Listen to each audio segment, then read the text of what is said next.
Fala galera, mais uma vez, Clóvis Gregório, idealizador do projeto Maçonaria Tupiniquim, e hoje nós estamos aqui com um convidado muito especial, que além de nosso irmão de maçonaria, é meu amigo Felipe Corte Real de Camargo, PhD em História, está aqui para apresentar um projeto muito bacana. E agora eu vou deixar ele falar um pouquinho. Mano, circulou nas redes sociais o que é o Penny University, que você é um projeto seu lá, tá lá no Tio Craft. Por favor, você poderia falar um pouquinho o que é o projeto e da onde surgiu esse nome? Ô, Clóvis, primeiro de tudo, obrigado por ceder o espaço do teu site, fazer esse pequeno bate-papo comigo para divulgar esse projeto, obviamente. E esse projeto, na verdade, é uma vontade antiga. São um desses projetos que nós anotamos num papelzinho, num caderninho, deixamos de lado e acabamos revisitando anos depois.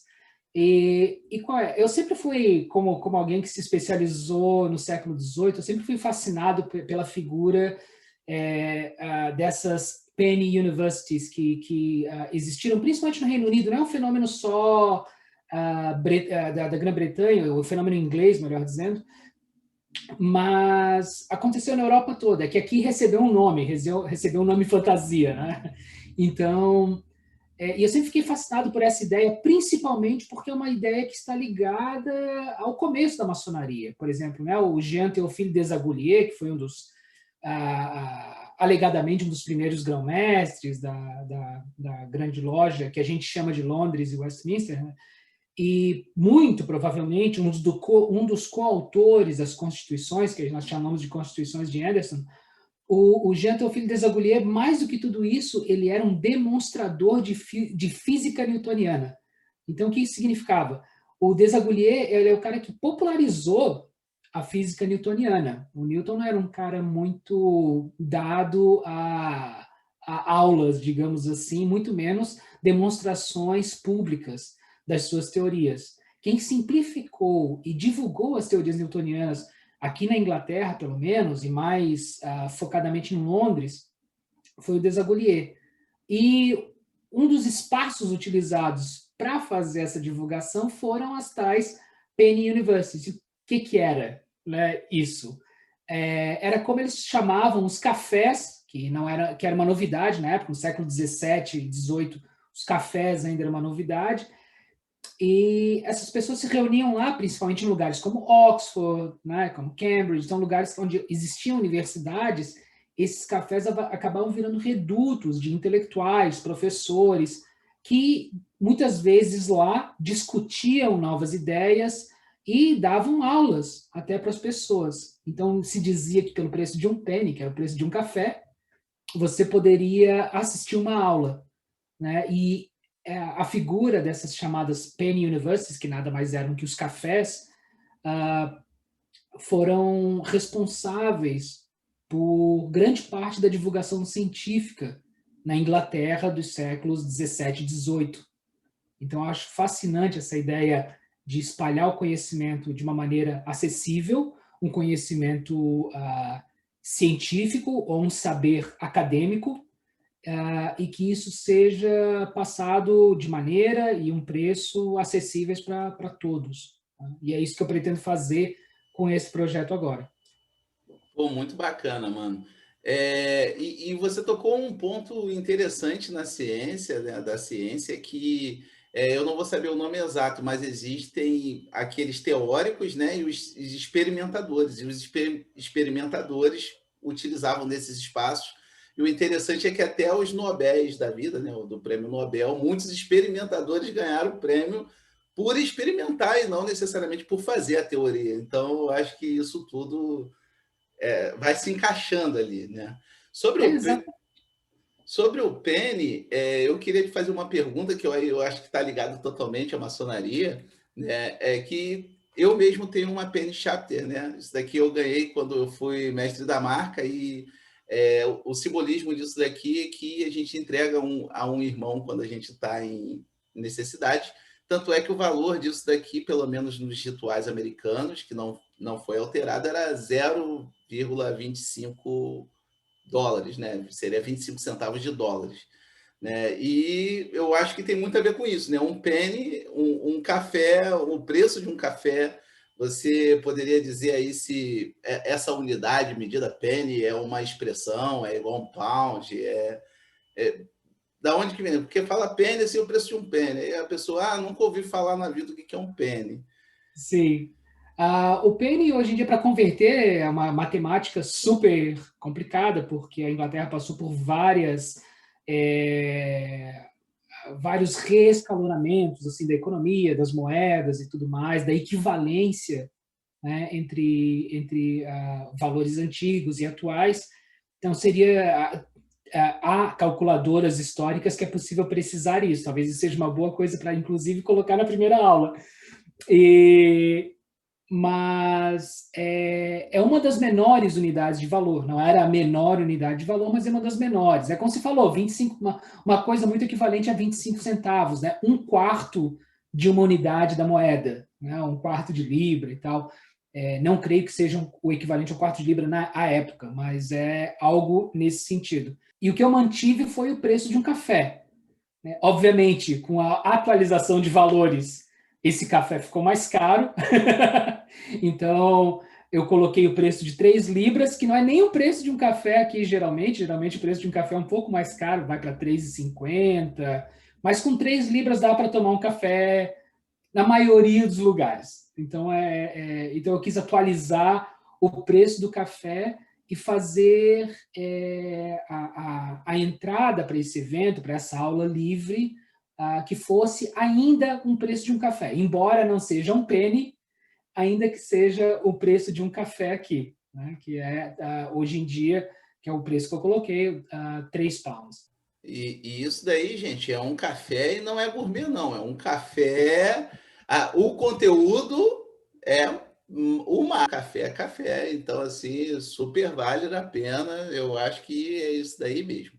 Uma outra coisa interessante é que no cartaz de divulgação desse seu evento, do Penn University, tem ali algumas questões básicas que você vai trazer sobre como estudar a maçonaria. Muitas pessoas acham que estudar a história da maçonaria é você colocar a data em um evento, quando na verdade existem várias camadas, né? E também, por exemplo, nomear alguém como um maçom assim ou assado. E pelo que eu estou entendendo da proposta, eu acho que você vai trazer um pouco disso para as pessoas saberem como depurar, melhorar o seu estudo acerca da maçonaria e a sua influência na história e vice-versa, a influência da história da maçonaria. Você poderia falar um pouquinho desse conteúdo? Eu creio que o grande objetivo, Clóvis, é uma coisa que os acadêmicos chamam, né, uma frase batida, mas que é verdade, qualificar o debate. E o que isso significa? Inclusive, eu escrevi isso numa resenha sobre um livro chamado 300 anos de maçonaria, que é uma coleção em 5 volumes, e eu começo dizendo que os pesquisadores da história da maçonaria, inclusive os acadêmicos, né, estão separados por um mesmo tema. Então, o que existe hoje são muitos estudos na área de história da maçonaria, acadêmicos e não acadêmicos, porém, a gente ainda sente uma falta de uniformidade nos termos utilizados, há uma falta de consenso sobre eventos básicos, há uma falta de consenso sobre interpretações básicas. E qual é o problema disso? O problema disso é que vira um diálogo de surdos. Ou seja, todo momento você tem alguém escrevendo algo, achando que aquele livro vai virar uma bíblia dos estudos maçônicos, e a gente sabe que isso nunca acontece, até porque o cenário da maçonaria mundial ele é muito diverso. É impossível você fazer uma obra abarcando a maçonaria mundial. É uma pretensão que é completamente irrealizável, não tem como. E ainda bem, isso mostra que o tema é bastante rico. E ao mesmo tempo, de oferecer ferramentas para que as pessoas possam se assenhorar dos seus estudos, das suas interpretações, e que com essas ferramentas também possam fazer uma leitura mais crítica dos inúmeros, e tu sabes muito bem, das inúmeras publicações que surgem sobre história da maçonaria todos os anos.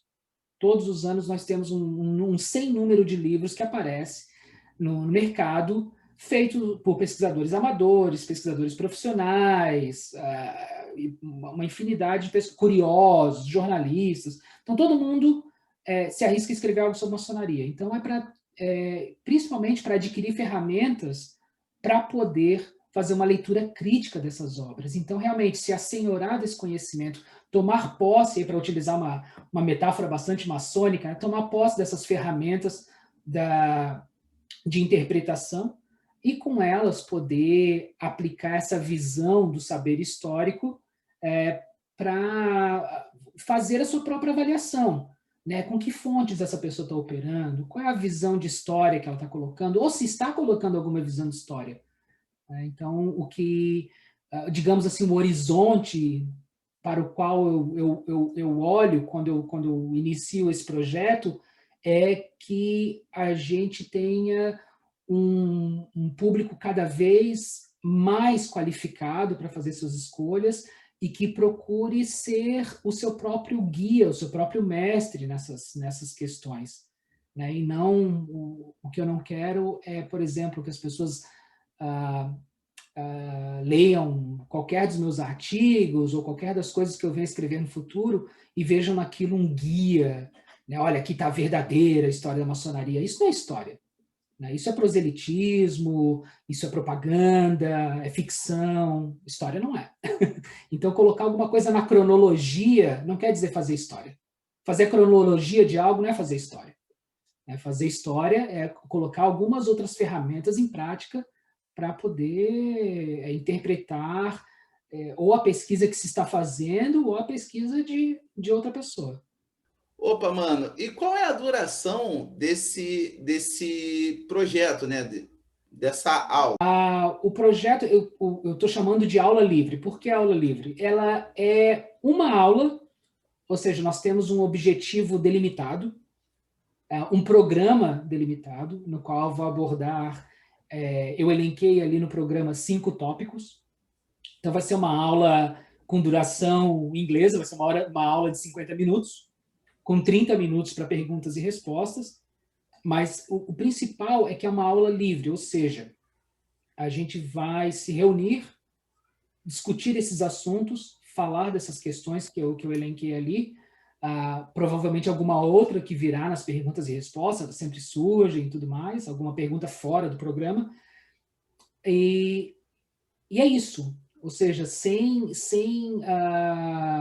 vínculo maior do que se reunir para essa aula, trocar esse conhecimento, conversar sobre isso, e o projeto em si, né, o projeto Penny University, a esperança, ou o projeto, a pretensão é que haja, né, mais encontros, é que a gente possa fazer mais vezes, com outros temas, mas ele não tem o caráter de um curso. Ele não tem essa ligação, ele não oferece certificado, ele não oferece outra coisa que não seja o aprendizado. Ele não oferece outra coisa que não a potencial posse dessas ferramentas interpretativas, né, que a gente traz dos estudos históricos e que a gente pode aplicar no estudo de história da maçonaria. Muito bacana, mano. E também, né, gente, o Penn University, ele tá no The Two Craft, que é o site do mano Felipe Corte Real.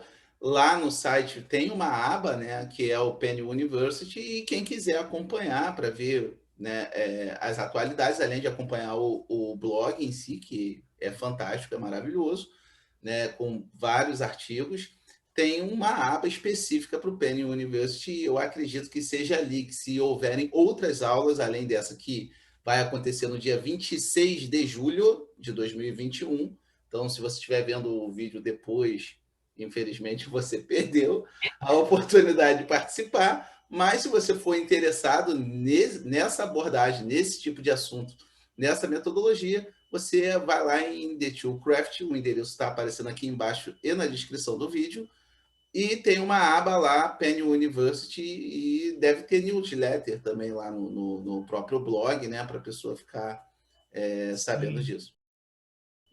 exatamente. Vai ser a segunda-feira, 26 de julho, às 8 horas, horário de Brasília. Então, 8 horas da noite, horário de Brasília, às 20 horas. E lá no site você tem o link para se inscrever. Então, vem um formulário de inscrição que também serve para fazer, obviamente, não um controle da reunião, quem está inscrito, quem não está, mas também para modular uma certa parte da aula, para eu saber quem está presente, para que eu possa modular os conteúdos e tudo mais.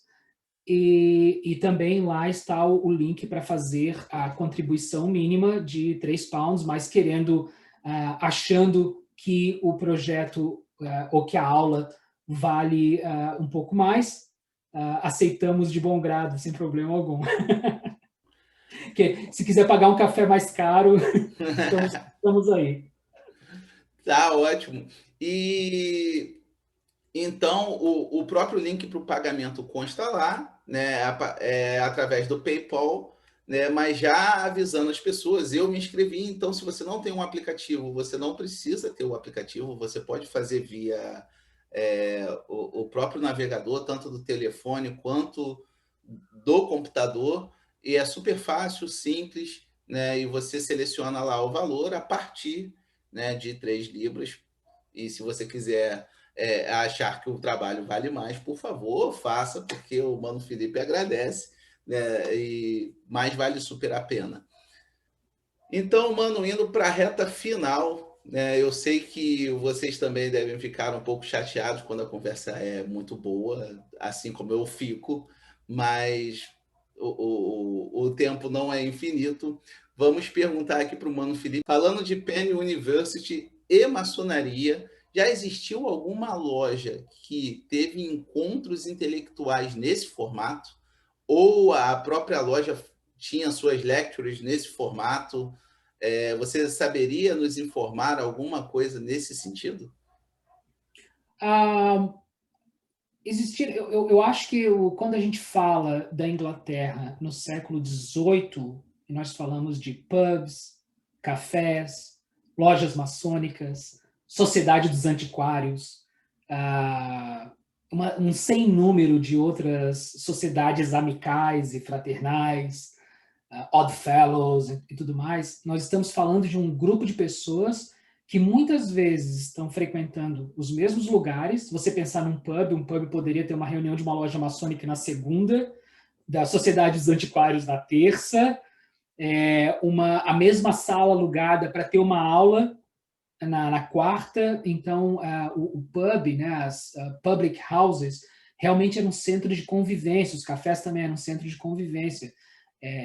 E que nós historiadores falamos, né, dessa maneira um pouco, às vezes, pomposa, né, novos modos de sociabilidade. Então, as pessoas estavam se encontrando, se reunindo, discutindo de uma maneira que não era comum até então. Então, aquilo era uma maneira nova de se encontrar. Como hoje em dia é o Zoom, por exemplo. Né? O Zoom é uma nova maneira de sociabilidade, é um novo modo de se encontrar, de se reunir, de discutir. Então, os cafés e pubs, eles ocupam esse espaço naquele momento.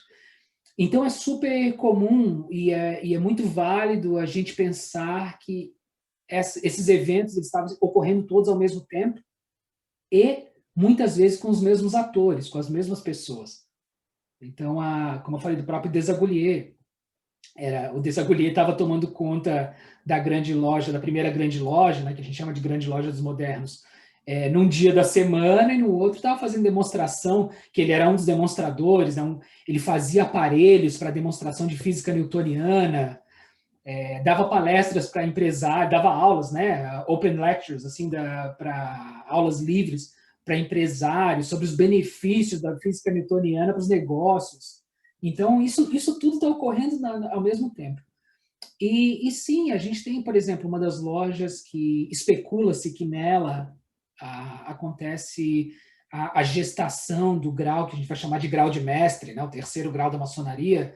Era uma loja de pessoas ligadas à música e à arte, e era uma loja famosa por isso. É uma loja famosa por ter aulas, por ter, né, que se chama aqui lecture, né?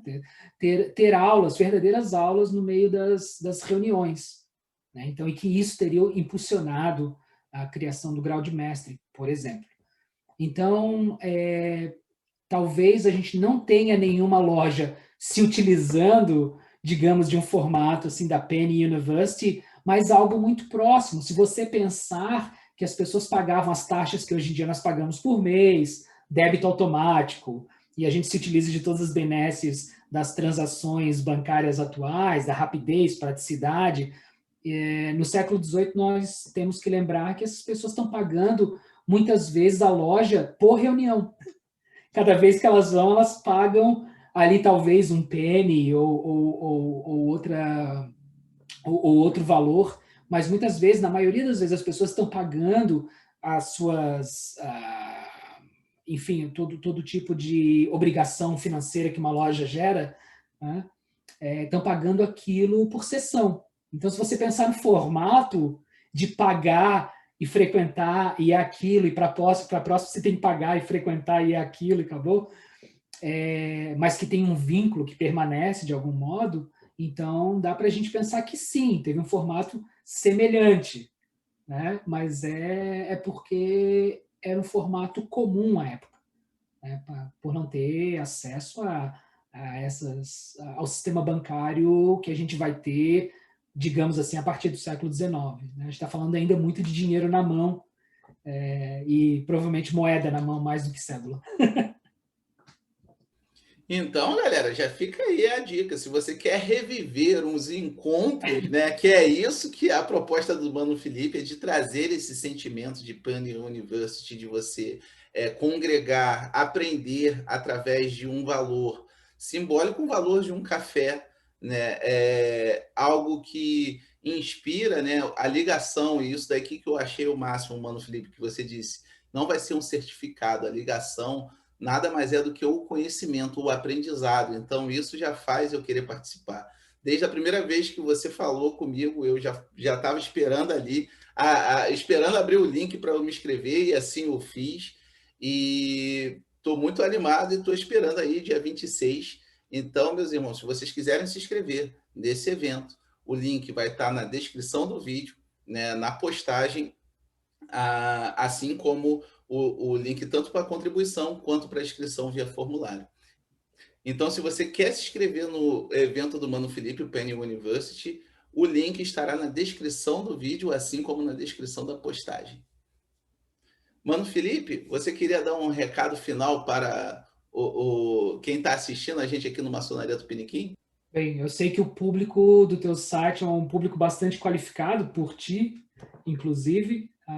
O pessoal sempre bastante sedento, curioso, e isso são as características as características principais que me levam a fazer isso em português. A população maçônica brasileira é uma das únicas no mundo que está crescendo. Embora o evento seja aberto a maçons e não maçons, vamos falar de maçonaria de uma maneira acadêmica, então ele está aberto, isso é importante frisar, para maçons e não maçons, mas o interesse por maçonaria, por história da maçonaria no Brasil, ele só cresce, e é um público que, diferentemente de muitas outras partes do mundo, busca uma qualificação desse saber que não tem igual em outras partes. Né? O público lusófono, e principalmente o público brasileiro, ele é um público que está sempre querendo mais e melhor. E eu acho que isso é o grande diferencial. Eu acho que essa é uma coisa que me impulsiona muito a tentar consolidar esse projeto, a buscar fazer essa primeira aula, e por isso que o tema da primeira aula é esse, né, dessa aula livre. Ou seja, é realmente para a gente trazer essas ferramentas e quem sabe no futuro a gente possa mergulhar em tópicos bastante especializados e que todo mundo possa participar e realmente contribuir e poder qualificar mais o seu saber. Bem, então ficamos por aqui. infelizmente, né? Lógico que nós gostaríamos de ficar batendo esse papo aqui por muito tempo, porque, como eu falei, além de irmãos de maçonaria, somos amigos. Eu estou me especializando em história, que é a paixão e o trabalho do Mano Felipe. Então, a gente tem muito assunto para conversar, mas, né, infelizmente, estamos no final. Eu espero que vocês tenham gostado. Se gostaram, por favor, curta e compartilha. Um grande abraço e um beijo no coração. Obrigado, Clóvis.